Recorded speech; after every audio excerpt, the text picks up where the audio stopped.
All right, welcome to the second episode of Ask the Expert. With the Stevens Group today, we have Jessica Stroud, and Jessica is an insurance wizard. Jessica is an insurance expert, and she's somebody that I send all my clients to talk about homeowners insurance, because you know we do a lot of moving in this industry as real estate agents, selling, buying, and a lot of times people think that insurance is kind of like, especially when like home buyers, they think it's the last thing they think about when they're moving, and it really shouldn't be. It should be thought of up front, and there's probably a million questions that people don't ask because they don't know what questions to ask. So we've got some questions here. I'm going to run through these, and if you have any additional questions at any point, you can drop them in the live chat.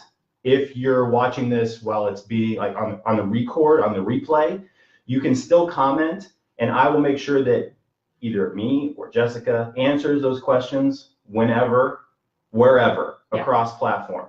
All right? Yeah. So why don't you introduce yourself, because I did an okay job, but why don't you go for it again? So I'm Jessica Stroud. I own an insurance brokerage called Midwest Insurance Solutions in Shawnee. And so I have been helping Edward and his clients, and I've really worked with a lot of home buyers for probably the last 4 years is when I specifically started working with people who were purchasing homes, because homeowners insurance is such a big part of not just protecting your home, but actually buying the home too, and how it fits in with your mortgage and all that. But Edward has some great questions. We're going to jump into those. And you guys sent in these questions. So these aren't ones that we just made up. These are not. No, these are user-generated questions. These are real questions. And we'll start big picture, and then we'll start drilling down to stuff that's people don't think about as often. But give us a broad overview. Maybe the people at home, maybe you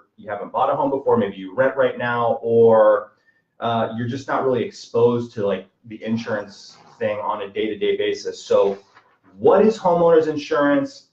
Why do you think people need it? Why is it important? Let's start there.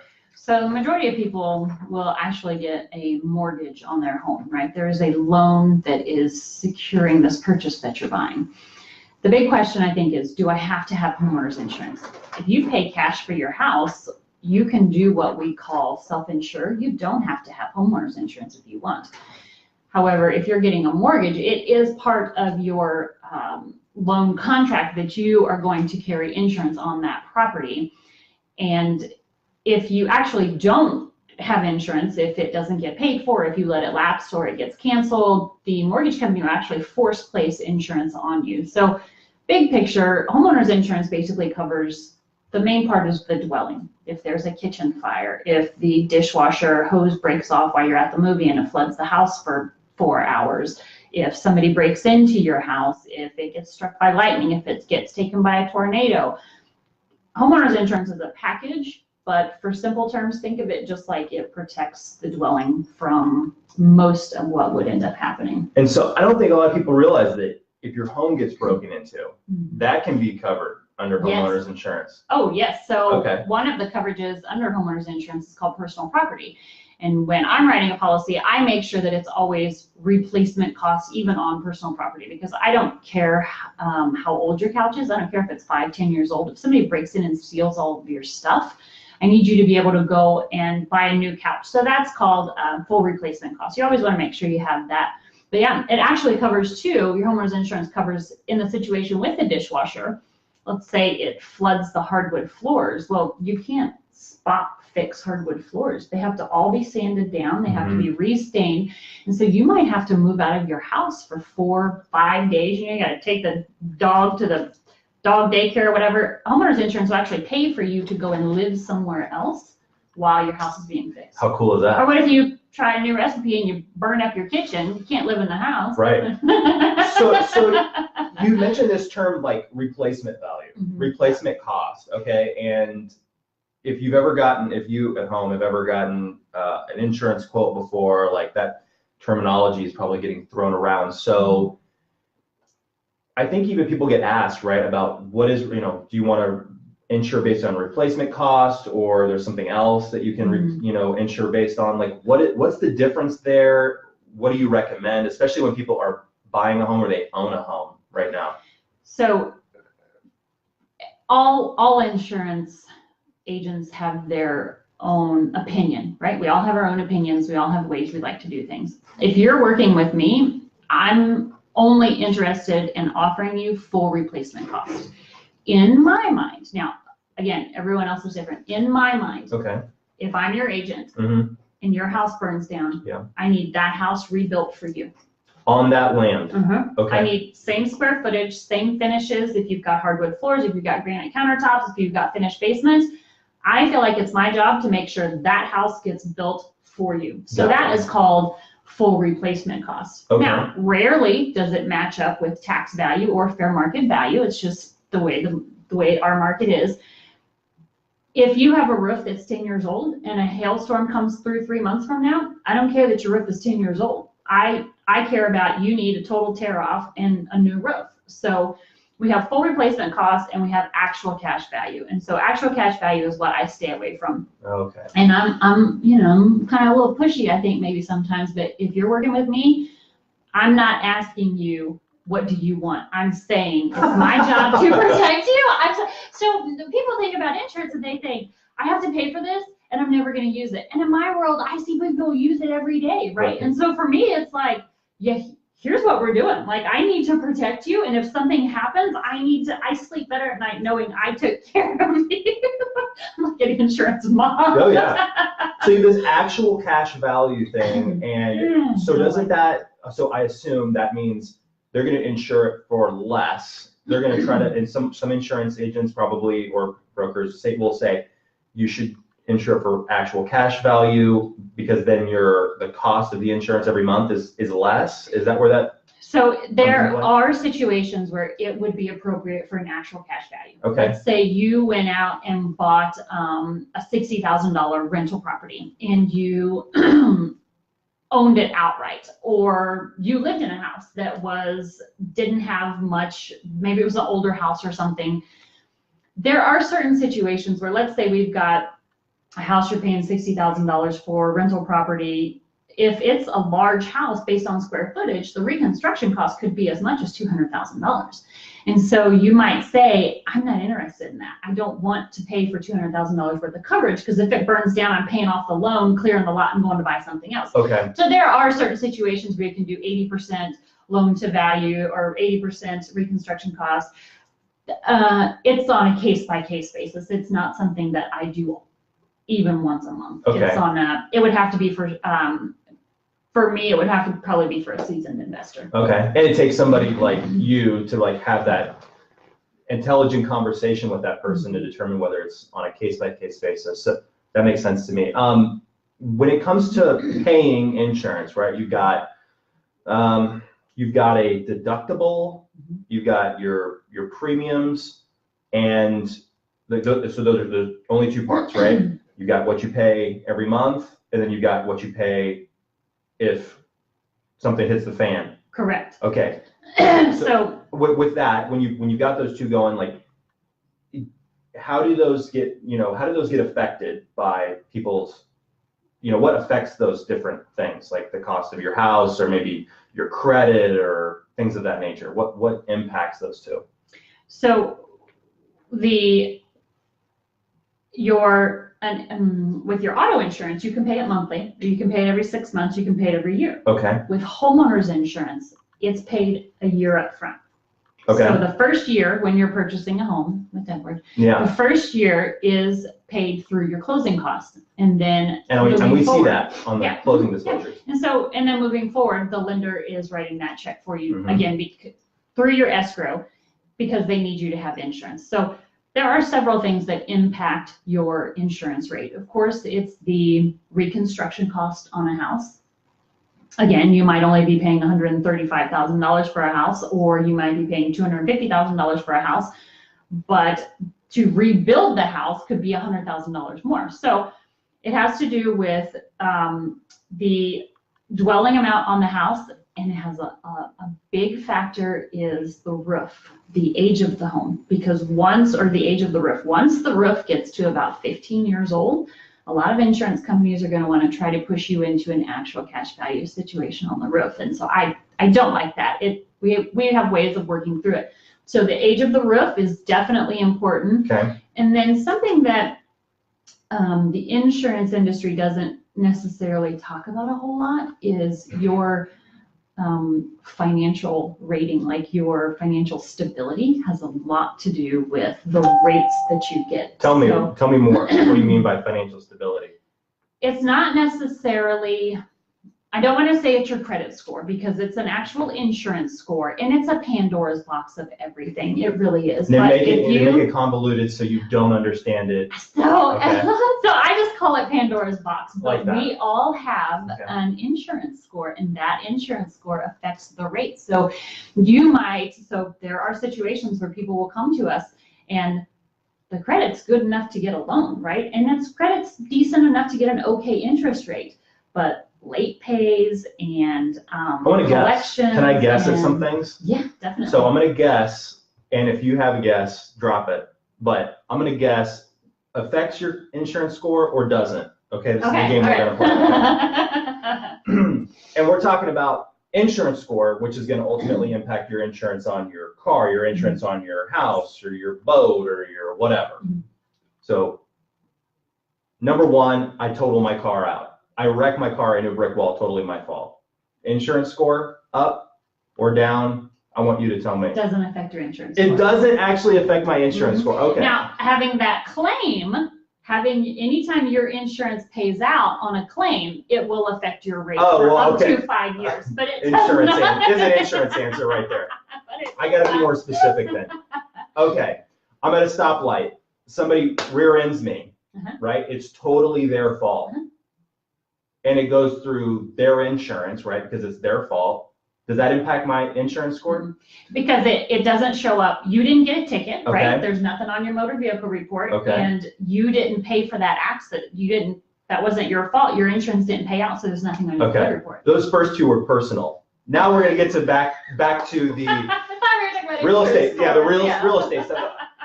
Let's say we've got insane weather here. Whether you're watching this in the Kansas City metro, or you're watching it somewhere else in the country, or you're watching it somewhere else on planet Earth, I think if you live here in Kansas City, you'll agree we have insane weather patterns here. Okay, we have tornadoes, we have hail, we have like typhoons, we have wind, we have floods, we have all these crazy things. Nobody's ever no hurricane. No. By the way, great time to plug if you're interested in moving to Kansas City. No, I'm just kidding. So, are there any natural disasters that you've seen, or that maybe a lot of people think are covered by these insurance, insurance companies, and it turns out they're not covered? Like, let's say hail. Hail's a big one. We had 2011. We had a giant hailstorm. Everybody got hit. Is that covered? I assume I kind of know the answer, and then does that affect people's insurance score when they claim? So if it is, hail and wind and hail, yes, are definitely covered. Under a standard homeowners insurance policy, that's covered. Okay. The big thing that is not covered is flood, what's called flood insurance. And that's a whole separate policy. So let's say you have insurance you work with me on your insurance, and we have you with Travelers Insurance, and there's a hailstorm. Travelers Insurance is writing a check for that. With flood can be written with Travelers Insurance, but it's actually underwritten and paid for through FEMA. So it's actually through a government agency. So all the flooding that we've recently had with Nebraska and Iowa and all of that, right, a lot of that will be taken care of by FEMA, because it's just not covered under your homeowner's insurance. So if you purchase a home near the river or wherever, and it's in a floodplain, your lender will require that you have that additional flood insurance, and it's your home policy, and then there's a separate policy on top of that. It's not something that we add to a home policy. So a homeowner's policy, there are 16 or 17 what's called named perils that you're protected from. I mean, named perils. It's stuff like debris falling out of the sky, nuclear war, gang violence, hot lava. No, I can't. Hot lava. Let's be real. If hot lava comes and damages our homes, we've got more to worry about than what's going on with our homeowners Hot insurance. lava. So, Okay. so wind and hail will always be covered under your policy. However, one thing we have to remember is a lot of insurance companies are doing what we call a split deductible, meaning you would get, let's say, a $1,500 all perils if, you know, Edward's trying a new recipe and he burns his kitchen down or whatever, or somebody breaks in. That's what's called all perils. Wind and hail will be separate. A lot of insurance companies are moving to maybe like a $2,500 wind and hail deductible because we have so much of it in our area. And that's all right. If you have enough wind and hail damage that you need to file a claim on your homeowner's insurance, it's a significant claim. We had to, my husband and I had to file one 2 years ago, and we had to have a new roof. And when I say new roof, it's tear off. We're not trying to put another layer on. We had to get new roof, new shingles, new screens, and it was a $15,000 claim. So now, if a wind and hailstorm comes through and blows off 15 shingles, and it's going to cost $800-900 to get that fixed, that's called homeownership. That's called maintenance, and the homeowner is going to have to take care of that. Bummer. It's part of owning a house, though. It's part of owning a house. So your deductible is, you can actually get a higher deductible or a lower deductible, and if you move this up or down, that's going to change what you pay every month, or it'll affect your rates. Okay. So do you help people try to pick what makes sense for them, or you just kind of leave it up to them? No, so I do because, again, I feel like I'm insurance mama bear sometimes. Mama bear. So, yeah. Okay. So when you send me a client who this is their third or fourth house, and maybe it's a higher end home, that's a different conversation about deductibles, because that person is maybe a little more financially stable, a little more insurance savvy, and they have the financial wherewithal to handle, and they might prefer a little bit higher of a deductible because they're not going to file a claim unless it's absolutely necessary.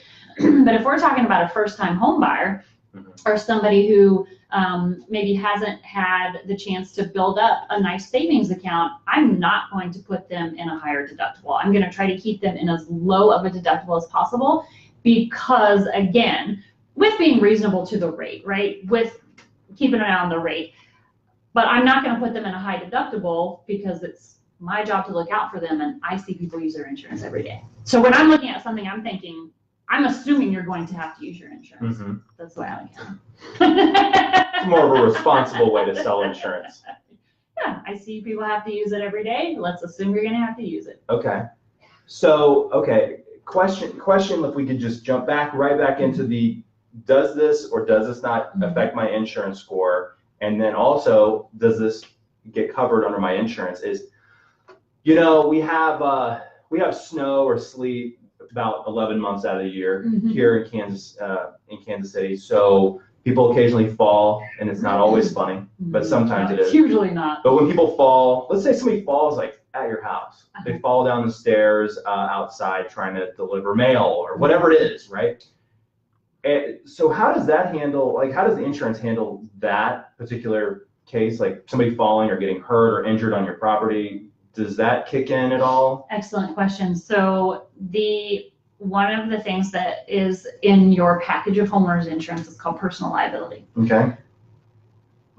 This is going to sound terrible because just hit them with it. Because hit them with it. I don't allow people in my agency to have less than $500,000 worth of personal liability, and I tell them, when an insurance agent's doing a quote, they can quote you $100,000, $300,000, or $500,000. The difference between $500,000 and $100,000 is like, it's like $400,000. Well, in protection, but it's maybe $20 a year. Oh. So I'm not negotiable on that. If somebody says to me, well, can you take that down? I'm like, that's not something I'm comfortable doing, because for real, you're not exaggerating. If somebody's trying to sell you Girl Scout cookies, or the pizza man slips and falls on ice on your front steps, we live in a world where people will sue each other. And for me personally, that would be covered under, I don't want to get too far in the weeds here, but that would be covered under your personal liability, under your homeowner's policy. Okay. And I sleep better at night knowing that that my clients have $500,000, because we got to take into consideration people's budgets, but for $20 a year, you want that extra $400,000 worth of protection. Okay, good to know. So it seems like in the conversation so far, maybe you have a lot of these people who will call you and they're trying to like get price comparisons, you versus somebody else versus somebody else. Mm-hmm. And they don't know. It's the same thing with like lenders or even real estate agents or anybody really. Mm-hmm. If you don't know what questions to ask, you can have a bad time. If you just go with who maybe the least expensive person is, then you're going with somebody who's going to give you, the least coverage, the least service, the least everything. And they're probably not explaining the thing that you just explained about the Girl Scout cookie thing. Okay. So let's shift gears a little bit. Now, there's a thing called endorsements. Yes. Uh-huh. I don't know what they are. Okay. Maybe you at home don't know what they are either. So why don't you fill us in on what that is and why they're important, or if they are important? Would I sound like a total insurance geek if I said I have several favorite endorsements? You sound like a basketball player or something, like Nike, Adidas. So okay. Let's think about, so insurance is a package, right? You've got your main coverages. It's like A, B, C, D, and E. Okay. I won't bore you with those. Okay. Let's think about it like if we're going to a car dealership. Okay. Let's say we're ordering a car. Mm-hmm. Insurance is like your base model. And then you can add a sunroof and you can add leather seats. I like this. I like this analogy. Yeah, so that's what endorsements are. So a regular homeowner's insurance policy, some of my favorite endorsements, which are things that we can add on to your policy to make it more specialized towards you. If you have a basement, okay, and if you have a finished basement, if you live in our area and you have a basement and it is not a walkout basement, you will have what's called a sump pump, right? It's that thing in the corner that pushes the water out. Right. If your sump pump stops working, now they only last supposed to only last 4 or 5 years. I hear nightmares about this, by the way. Yeah, exactly. There's bad stories about this. It's an endorsement. You have to add, the insurance agent has to be smart enough to add that endorsement on there in order for you to be protected if your sump pump stops working and it floods your basement. Again, I don't even ask. If I know that you have a sump pump, you're just getting it, and you're getting $10,000 to $15,000 worth of coverage because our sump pump stopped working a couple of years ago, and it was a $15,000 claim. Yeah. Now everybody does they'll do like 2 sump pumps, they'll do battery backups, they'll do all these things, but still, if you don't have the insurance, if you've something got goes down, sump pump over here and it stops working, and for us, our basement didn't even flood. The water came in, got to the carpet. Yeah. The carpet wicked it out. It got to the sheetrock, and so the carpet, everything had to be replaced. The sheetrock had to be flood cut because it got wet, right? This is not something you want to be cheap on when you've got wet stuff in your basement. But this endorsement has to be added on or you've got nothing. And I hear the horror stories too, where people are like, what? I didn't know I wasn't covered for that. Well, careful who you're working with. So endorsement could be the sump pump, could be an endorsement. A new endorsement that we're seeing a lot of is sewer or service line coverage, because your insurance, your homeowner's insurance stops at your foundation. So you've got the main sewer line that goes out to the street. If tree roots get in that and break it up, that's not covered under a homeowner's policy. That's something we need to add on. And I know that there are actually several HOAs in Prairie Village that make the homeowners have that coverage. And interesting. You can get it through KCP&L, but why when we can actually put it as an endorsement onto your homeowner's policy and have it included? That is something that's new. We have 13 different carriers that we write with because we're an independent agency. 2 of them are offering that right now. So that's something that's working on, but again, another excellent example of an endorsement. Okay, got it. So I guess this is like the really scary thing for me and anybody else that's watching this is like, we don't think about insurance until after the fact. Like we talked to somebody once 4 years ago about a policy. Maybe we get a call once a year from an insurance person who says, hey, we're going to renew your policy and we wanted to know if you want to come in and, grab a piece of candy and talk to us for an hour. I'm like, nope, just roll it, just keep going, right? And you don't really know what your blind spots are. You don't know what gaps are in your coverage, and sometimes people probably go 5, 10, whatever years. You've got to see some people that maybe you haven't done any work for, and they come in and they've been with somebody for however many years, and then you're just shocked by the lack of coverage that they have on certain parts of their home. I mean, do you see that a lot? I do see that a lot, and so home values change, and so you bought a house 10 years ago, and maybe the reconstruction cost then was $200,000. Right. And every year in your renewal, it's going to go up a few percent. So maybe after 10 years, you're at $250,000. Well, I might do a reconstruction cost, and you might be at over $300,000. And so there's a gap right there. But guess what? Maybe 3 years ago, you finished your basement. Maybe you had the sewer and drain backup coverage for the sump pump, but you only wanted like $5,000 because you didn't have anything down there. And now you finished that basement, and $5,000 would not even cover the cleanup if you were to get water in your basement. So the best thing that someone can do to make sure they are properly covered and to make sure that they are getting the best rates, because rates can change drastically from company to company. Even within our 13, I'm surprised that this is the less and this is the highest. Sometimes that can be $1,000 to $1,500 difference in premium per year.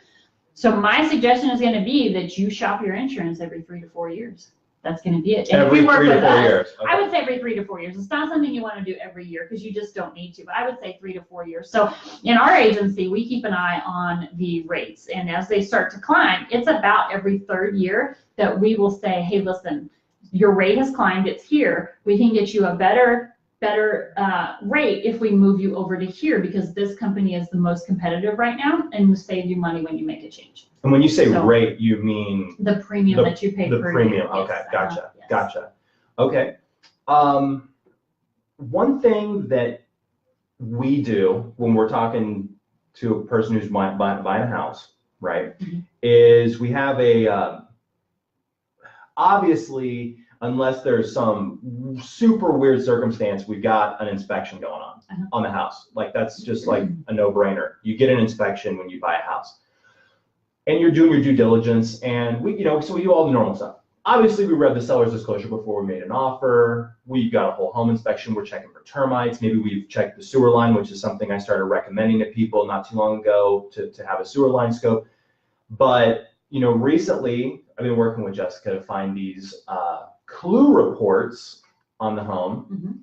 And so a lot of people may be watching this, maybe you don't know what a clue report is, and it could really help you out when you're doing due diligence on a home, whether you're buying it from me or whether you're buying it through another agent, or maybe you're buying it for sell by owner and you don't have an agent involved at all. It might be a good idea to scope out what a clue report is. So can you explain what that is and why it's important? And maybe you're a seller or thinking about being a seller, and you want to disclose enough because you want to be truthful, but you don't want to disclose too much and people get scared or whatever. Okay. So a clue report is basically they go back 5 years. It's a 5-year history of claims on a specific property.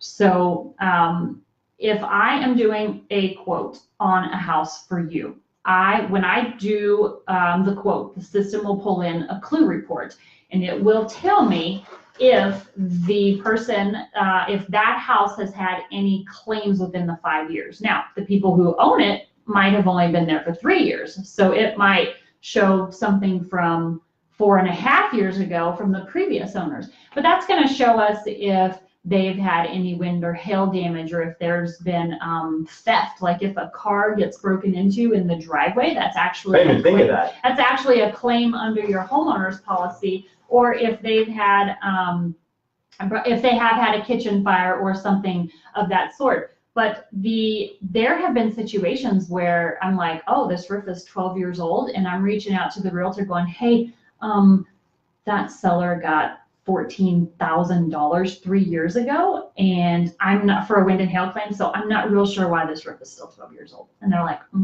that's a phone call I need to make. It probably happens a lot. It probably happens a lot more than you would think. I in general, I like to believe that people are not trying to be fraudulent, but it's another thing, a buyer beware. And sometimes it's like, nope, it's clean, no big deal. Well, at least you know. Yeah. But there are times that we can catch things and it's like, oh, what was that? Or what was that? And there have been times where it's like, well, wait a minute, something happened and they didn't disclose it. Like there was water in the basement. There was water damage, because that shows up differently on a clue report. The clue report will give you an idea of what it is. Water damage. Oh, you didn't feel the need to disclose that the toilet in the master bedroom, the line leaked and you had to fix the ceiling and all that. I mean, it catches any claims whatsoever. And is there a cost to getting a clue report? No, there's no cost to get that. However, in my system, I have to do an actual quote on the home, which obviously doesn't cost you anything anyway, in order to pull the clue report down. It's not a system where I can just enter the address and be like, oh, pull that clue report. It's a part of doing a quote. So if you had to guess, how many people look at a clue report? Well, obviously you're saying everybody should look at a clue report before you buy a house, right? Like, why wouldn't you, right? It's free. Like, if you had to guess like a percentage, like how many people as a percentage you think are looking at a clue report before they buy that home, before they actually close on that home? Is it 10%, 5%? Nope, I would say it's 2%. 2%. Because they don't know. No, don't know. People don't know. And even if you're working with me, I'm going to tell you if there are prior claims. We might not use the word clue report, but if I know you're buying this house, I'm going to tell your realtor and you if there's prior claims. I like to use the word clue report just because I like these geek terms. I don't even know what clue stands for though, actually. That was my next question I was going to ask. No. Let me Google it. It's fine. It's not, that's fine. But so there you go. 98% of people are going to miss that opportunity to find out something potentially major about their home. Maybe, it's just for their information, but maybe it's the difference between them walking away from the home and getting something else. Or maybe it's a great opportunity to renegotiate a deal. Oh, yeah. And you miss that. You leave money on the table as a buyer because you just didn't get a full due diligence done when you had those, usually it's 10 days, when you did those 10 days of due diligence. Shocking. It's not common that an insurance agent will go, hey, there's 3 prior claims on this house that I want to tell you about. It's just because that I have been blessed enough to serve a lot of realtors and lenders that I know that that's important. That I say, oh, hey, let's talk about this for a minute. I want you to know, again, the insurance mama bear. I want you to know about these prior claims on this house that you're buying. Okay. Yeah. I want you to know the history of it. So I've got one more question. I want to know I've got 2 questions. The first one is, are there any questions that I haven't asked to this point that I should have? Because it's just like anything, if you don't know what questions to ask, you, the expert, may know things, but you just haven't communicated them because we didn't ask them the right way or whatever. So are there any like big blind spots that maybe I or some people watching at home have that didn't get covered in this quick conversation? Like, what do you think? So something I want you to be very careful of. We never want to be afraid of using our insurance, right? Obviously, when my sump pump stopped working, I wasn't paying cash for that, right? Obviously, when I needed a new roof on my home, I wasn't paying cash for that. We have to remember, good, bad, right, or wrong, it's just the industry. Anytime you need to use your homeowner's insurance or your auto insurance, it's going to affect your rate for up to 5 years. So there are times I know the gut reaction is, I'm missing some shingles, let me just call and file a claim. You have to be very careful when you call and file claims, because if you file a claim, when you call a claims center, they all have 1-800 numbers no matter what company you work with. You call that claim center, they will ask you 3 times, 2 to 3 times on a recorded line, are you sure you want to file this claim? Are you sure you want to file this claim? And there are insurance companies that it will still impact your rate, even if it's a 0 payout on the claim. Even if the claim's denied or something? Even if it's a 0 payout. Because behind it, the explanation that's behind kind of it infuriating and triggering a little bit. It's so buyer beware, and it just kills me. But the reasoning behind it is, if we would have offered you money, you would have taken it. But again, I'm looking out. I'm the mama bear. I don't want you calling the 1-800 number. Call me. Let's talk about what happened to see if you even want to. Like, let's say you have a teen driver where you accidentally clip somebody pulling into a parking spot. You can pay cash to have their car fixed. You might even get a better rate because the body shops are going to pay cash for it. So it would be better for you to write $1,000 check to have that fixed than to have that affect your rate for 5 years. Whoa. Or let's say I have a $2,500 wind and hail deductible on my house. Okay. If something happens and it's a $3,000, it's going to cost me $3,000. The net effect would basically be if I file a claim, I'm getting $500. I'm not doing that because that's going to make my rate go up. I'm going to pay way more than $500 over the next 5 years. So I'm paying that out of my pocket. Okay. We never want to be afraid to use our insurance, but we got to be a little bit smarter on how we do it to protect our future rates. Okay. What else did I forget to ask? Is there anything else that I forgot to ask? Because I got one more question for you, which I think is going to be fun. I think you've done an excellent job. Okay. Well, thank you. Mm-hmm. So talk to me about this. Okay. You probably have some war stories from some, you don't have to use names, you don't have to use addresses. Okay, but maybe some like people who, and it could have been like people you know that you weren't covering because they had come from somebody else who, and that insurance carrier provider did not do the job that they should have done. But some like really bad experiences where people just, because of an I that didn't get dotted or a T didn't get crossed or whatever, their claim was denied and they had to have all this crazy stuff happen. Like, I know that in insurance, like that's what I fear most. Yeah. Is as a person who buys insurance, it's like, I'm going to have some wacky thing happen to me and it's not going to be covered in my policy, right? And so, and preferably if you don't pick somebody that's a client of yours. No, right. I don't have any specific experiences, but I have some examples to talk about. Okay, let's talk about what's not covered under your homeowner's insurance. Okay, it's a lot of common ones that people maybe you're thinking about right now. And if you drop any illegal activity, don't even try to file a claim. If you are cooking crystal meth in your basement, stop right now, stop. But if you start a fire, it's not going to be covered. There's not a whole lot of crystal meth cookies that I'm friends, maybe one or two. But there was a story that I read in the news about 2 years ago, and I will never forget. So these people, they had their home paid off. The house was paid off, but they still had insurance. Okay. And there is some crazy language in policies. If a relative who lives in the house catches the house on fire, it's not covered. So that's what's terrifying. This grandson lived in the house. Oh my god. And he, I want to say, maybe I blocked this out. It might have been. For some reason, I think he might have been a tad bit mentally unstable. Let's just assume that. He lit the house on fire. Like, it was legit arson and totally burned these people's house down. And then he went, when they went to file the claim, they said because it was a relative living in the house, it was denied. Now, if you have a grease fire or you have a candle or something, that is a pure accident. That is not intentional. Oh, if you are frying a turkey in your garage and you catch your house on fire, the insurance company will pay it, but don't be surprised when they cancel you at renewal. So. Wow. You have fried turkeys in your garage? So, no, not usually.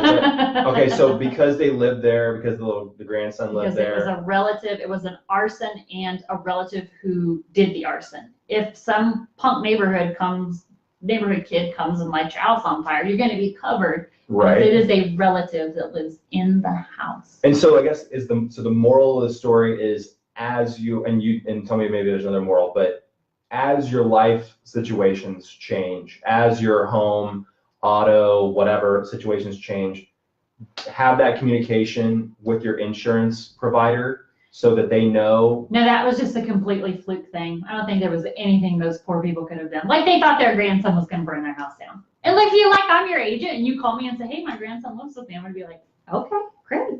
And should I be happy? Should I be sad? But it was just. So the moral of the story is if you have a grandson that's mentally challenged, don't leave them alone with any like propellant. Yeah. Okay.